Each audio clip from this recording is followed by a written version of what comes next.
Good afternoon, everybody, and welcome to today's session for the First Responder and Veteran Wellbeing Summit. It's lovely to have you here, and I'm absolutely delighted to have Erin online and looking forward to, I'm sure, what will be an incredibly valuable and insightful presentation.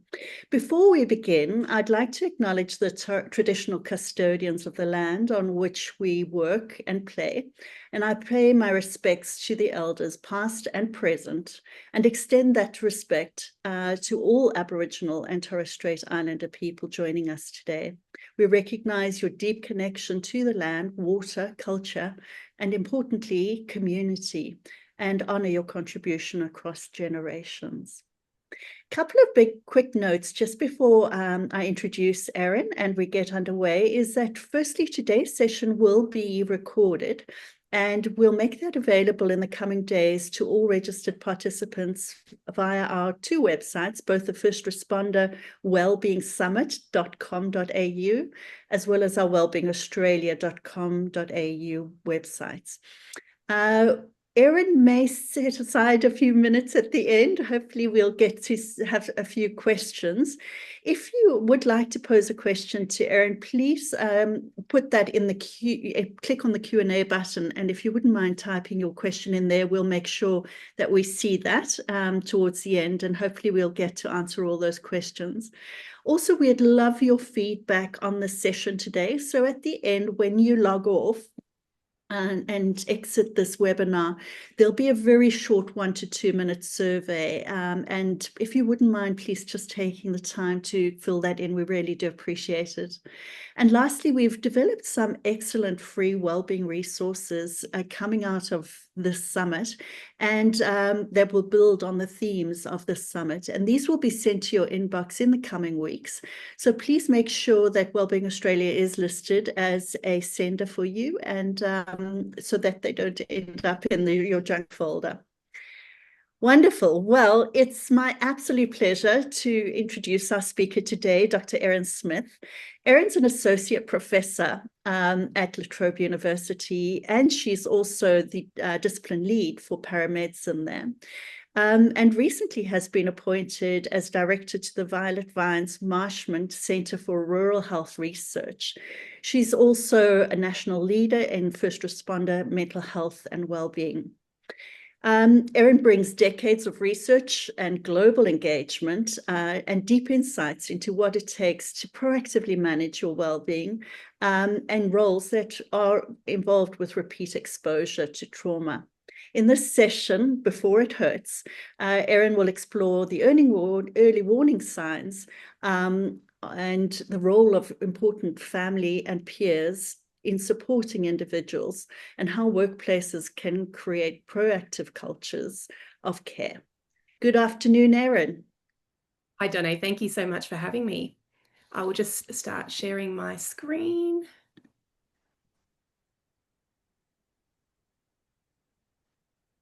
Okay, can you all see that at that end, Donna? Is that fine?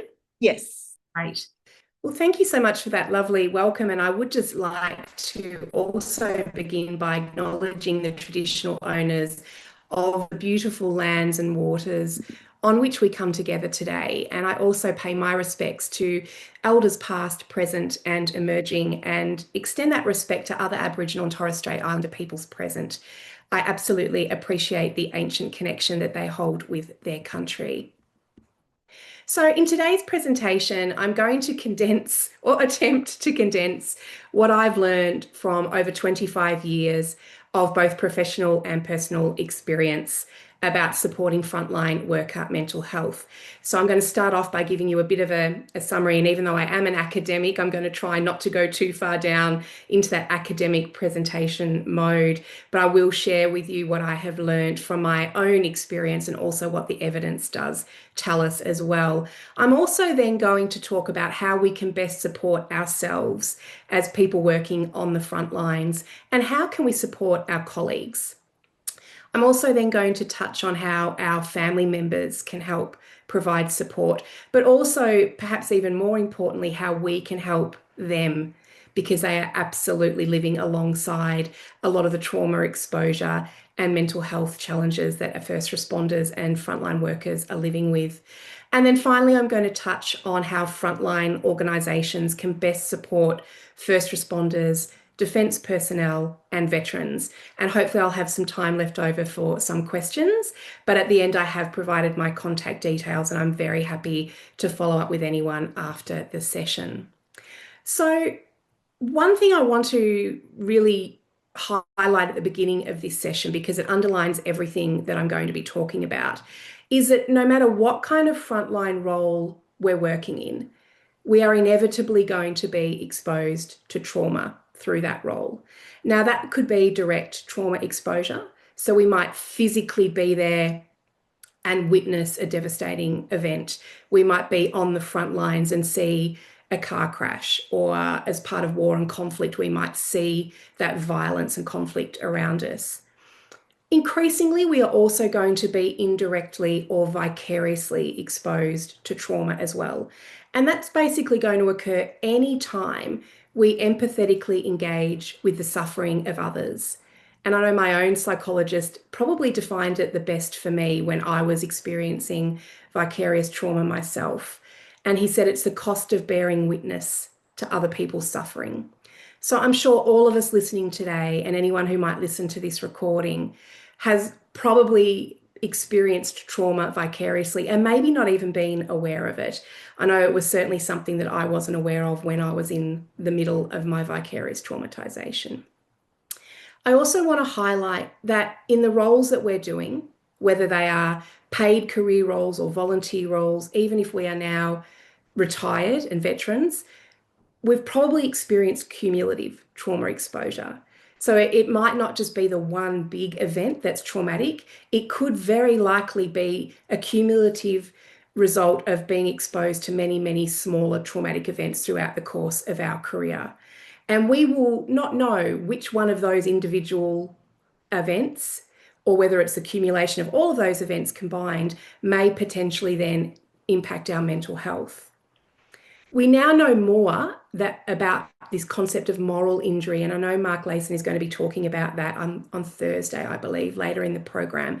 So that will be a fantastic session to join into. So I'm not going to cover moral injury in my session today, only to identify that it is something we are becoming increasingly aware of.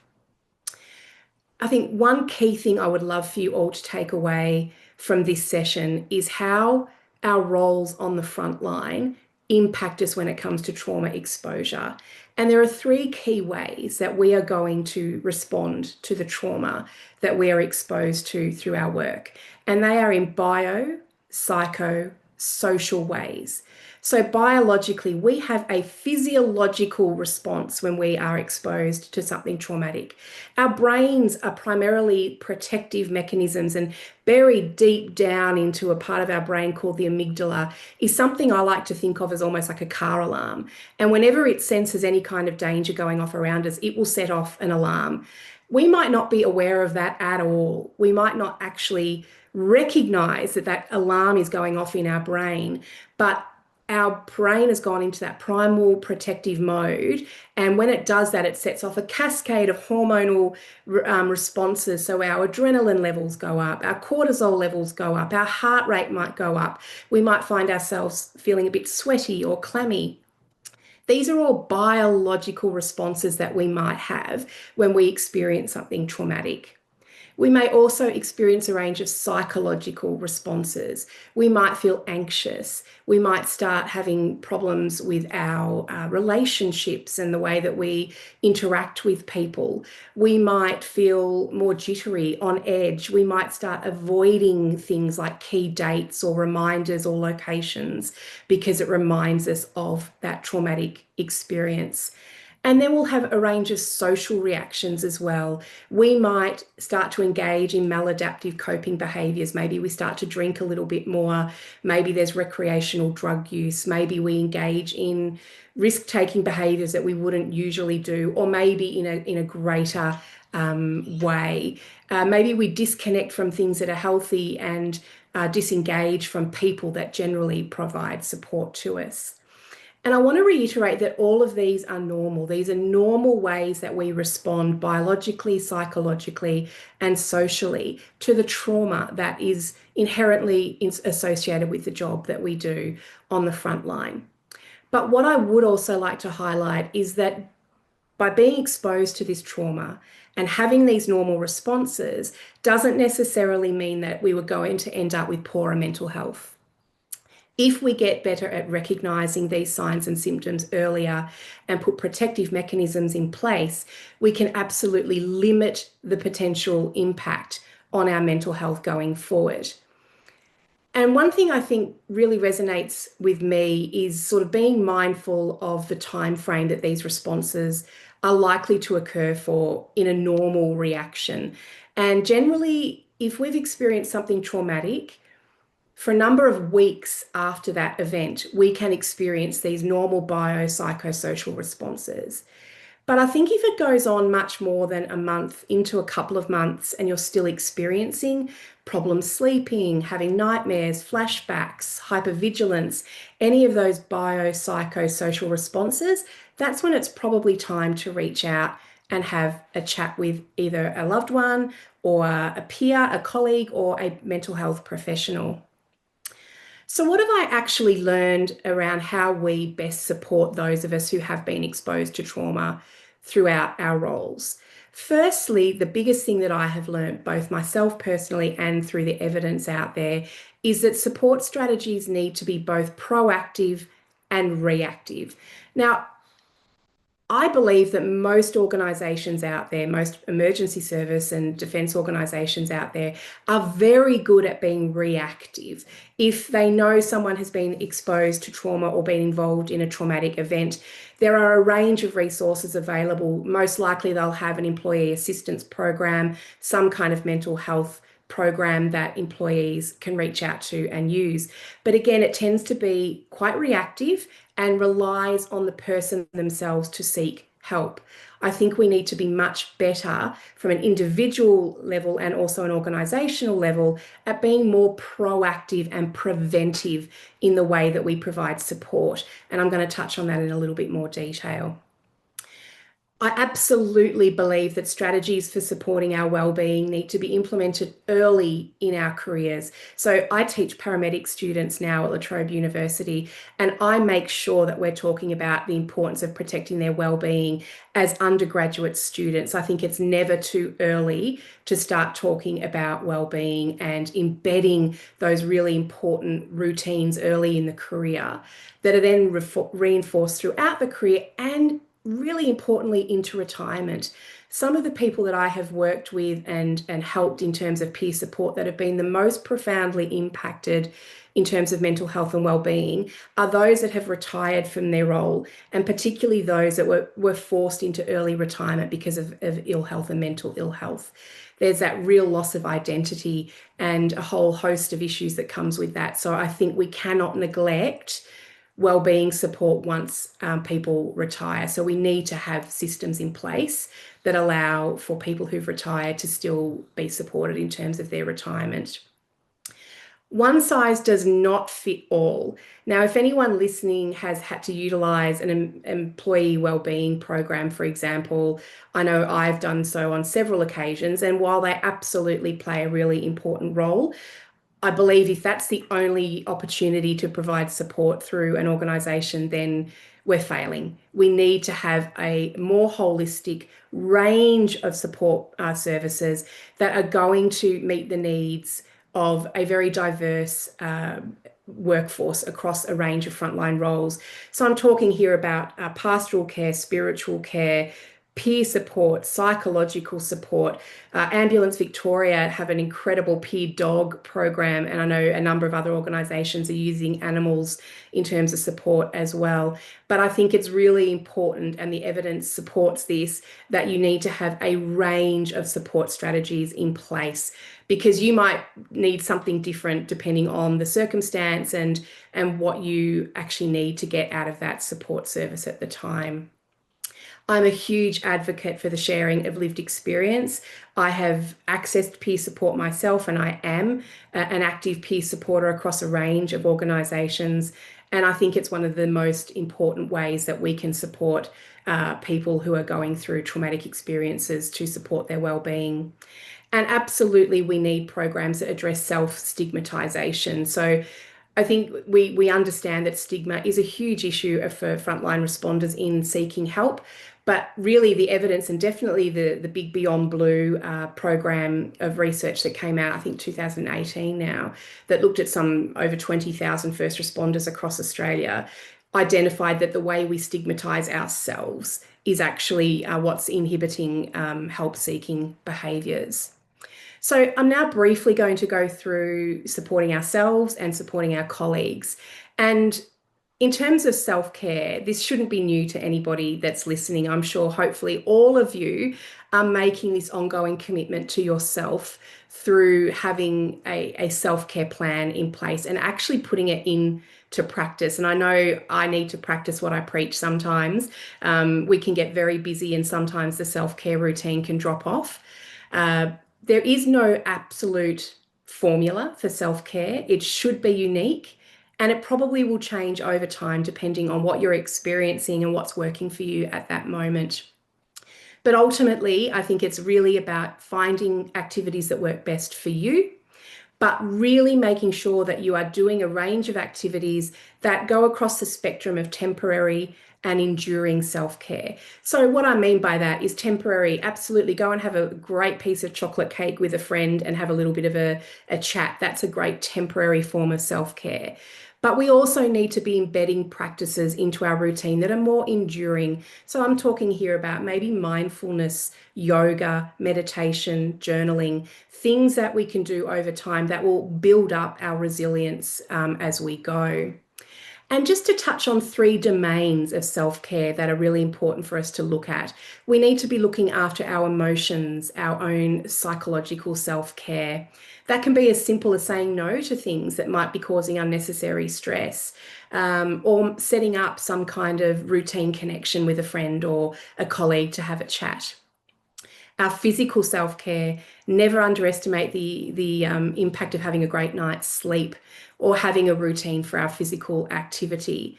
And we often neglect our spiritual self-care. Now, that might be something like attending a religious service, but for others, it might be spending time in nature or incorporating regular acts of kindness into your day. For me, I found keeping a gratitude journal is a really helpful way, and I do this at night time before I go to sleep.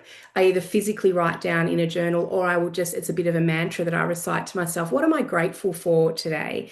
And maybe they're little things like having a warm bed with an electric blanket to curl up to with my 2 little pugs at the end of a cold day. But it lets your brain, it's a signal to your brain if you are in that traumatic response, if you are in fight or flight. It's a way to tell your brain, I can relax now, I can exhale, I can lower my arousal levels, and that's where the true restoration and relaxation comes. I'm not going to read through all of these. Donna, I'm sure we're actually going to provide copies of these slides to anyone, but I am, if you are interested, you can reach out to me afterwards and I can send these through. But just to show you that there are a range of evidence-based self-care apps. These are all free to use, and I have tried all of these myself. And depending on what you're looking for, there's a whole range of things here that you might find really useful. So how can we support our colleagues? I'm, as I said, a real advocate for peer support, and there are lots and lots of models out there to do this. What I'm going to focus on in today's session is one that I've had a lot of experience with, particularly through my time as an emergency responder with the Red Cross, and that's something that we call psychological first aid. The reason I love this is that anybody can do it. We can do it anywhere. And it really helps us to help our colleagues feel safe, connected, and in control. But perhaps most importantly, it's about empowering them to identify their own needs and identify some appropriate sources of support. So I'm going to go through very briefly the Red Cross model for that.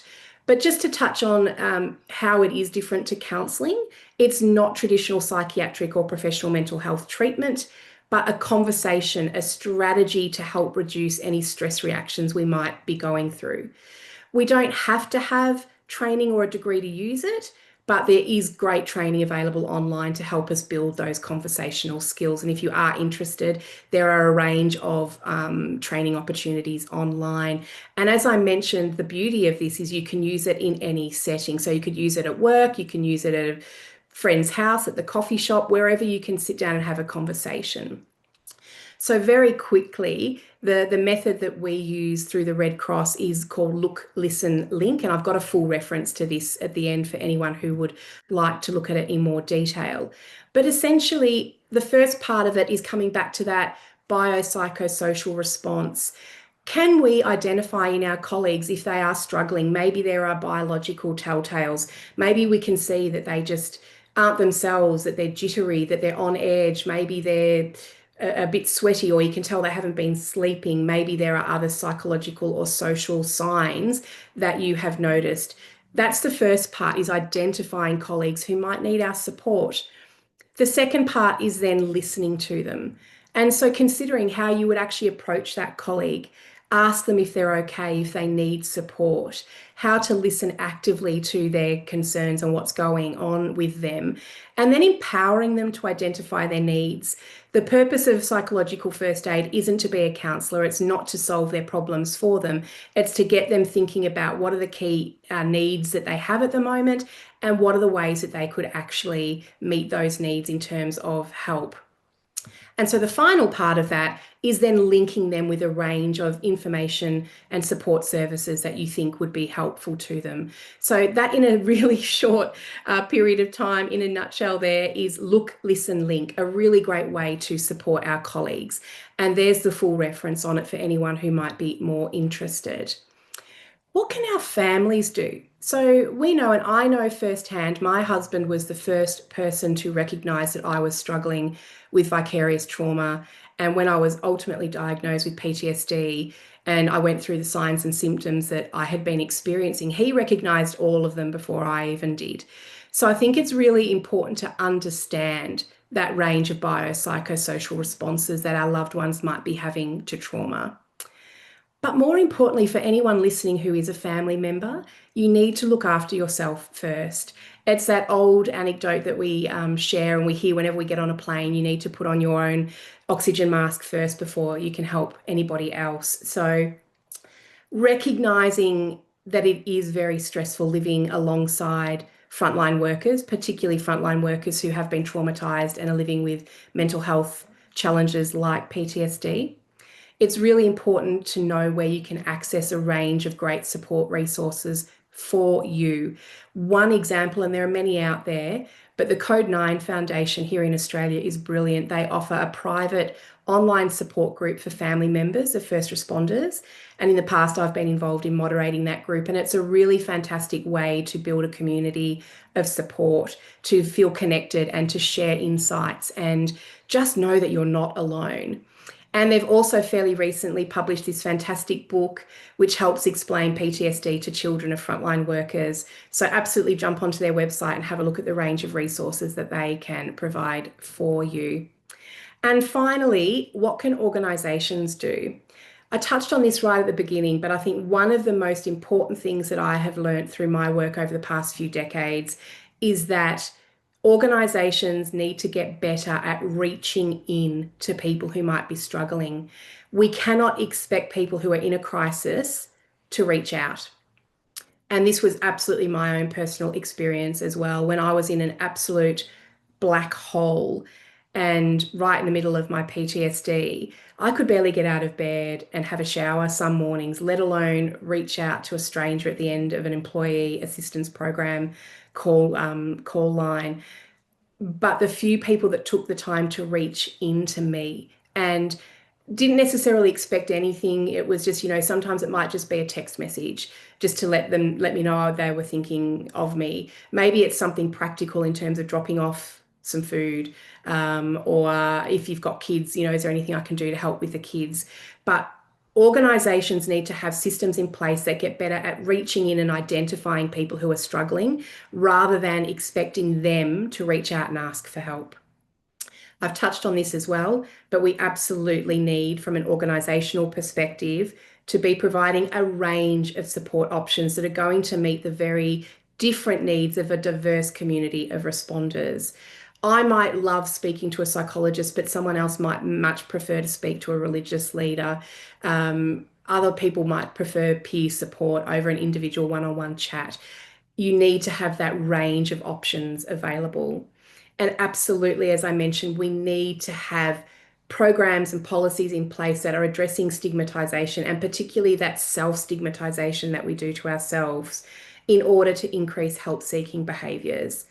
And finally, I think it is really important to be providing mental health literacy training to anyone working in management and leadership positions. We need to be equipping our managers and leaders with the skills to identify people who might be struggling, identifying those biopsychosocial signs that people might be exhibiting because they have been traumatized and need wellbeing support, providing them with the skills to reach out safely and confidently to these people and have important, potentially life-saving and career-saving conversations with them around mental health and wellbeing. So thank you all so much. I know that that was a lot to get through in half an hour. I'm more than happy to take any questions that anybody might have, and I've got my contact details there on the screen if anybody would like to follow up afterwards as well. But Donna, thank you so much for the opportunity to join you all today. Oh, thank you so much, Erin. There was so much packed into that presentation in terms of valuable resources, ideas, practical advice and suggestions. And I think speaking about your own personal experience just brings it to life so much. So thank you for that vulnerability and for sharing your own personal story, not just as a researcher and an expert in this space, but also your own personal experience. One question I have for you, Erin, quickly is what are some of the early warning signs that people or their loved ones, for that matter, may often miss when their one's well-being is about starting to suffer? It's a great question, Donna. And if I may go back to my own personal experience as well, the things that I missed and my family probably missed, and now looking back with hindsight and the benefit of knowledge and understanding now, it can be little things, changes in mood, changes in behavior, changes in your regular pattern. So if you are somebody who generally goes for a walk every day with the dogs and all of a sudden you notice that you can't be bothered, or your loved one might notice that you can't be bothered. For me, I became particularly disengaged with family and friends, things that used to bring me joy. I just couldn't bring myself to find the energy to be involved with. Even things like going out for meals, I would find myself constantly finding excuses to cancel on friends and loved ones. My sleeping habits were one of the biggest warning signs for me. I started having very disrupted sleep. I was having very horrific nightmares that would take me back to particular jobs or particular stories that people had shared with me that were quite traumatic, to the point where in my nightmares it was me that was, for example, I did a lot of work with first responders after the 9/11 terrorist attacks, and was very privileged over a 2-decade period to be witness to many of their stories of survival. But hearing that impacts our brain in ways that I did not comprehend when I was younger and when I was doing that work. And so I started having nightmares where it was myself buried under the rubble, where I couldn't breathe. And my husband would have to wake me because I was thrashing around under the sheets, because in my nightmare I was trying to escape. I would have intrusive thoughts. I would avoid dates. I avoided public transport. All these little things that when I look at them in isolation didn't mean much, but when I started putting them together as a pattern of change of behavior, absolutely were telltale signs that I wasn't listening to. Now I am much better at looking for and recognizing those warning signs. So if my sleep starts to get disrupted, if I can notice changes in my mood, if I become particularly irritable or anxious, if I start avoiding those things that usually give me pleasure and joy, to me, that's the little warning. And my husband and family now know, and they're now confident enough to say to me, "Are you okay? We've noticed XYZ." And I think maybe that's one takeaway for me to share with everybody. Don't be afraid to be honest. Clarity is kind. I have noticed that you're not coping at the moment. I have noticed that, like my husband says to me, you've been in your PJs for the past 2 days. Is everything okay? Those little things that maybe we used to tiptoe around or avoid, and that's absolutely stealing that, I should say. I'm absolutely stealing that from Brene Brown. Kindness or clarity is kindness, or I'm probably not quoting her correctly. But yes, don't be afraid to be honest about what you're seeing in your loved ones. Wonderful. Well, such a valuable insight. Thank you, Erin. And thank you all so much for joining us for this session. A big thank you to you, Erin, for sharing such valuable insights and your personal experiences, as I said before.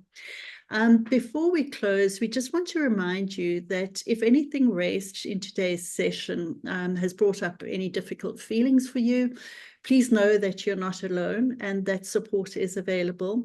I'll leave a slide on the screen for a moment at the end of the session with some mental health and crisis support services in case you or somebody you know or love needs them.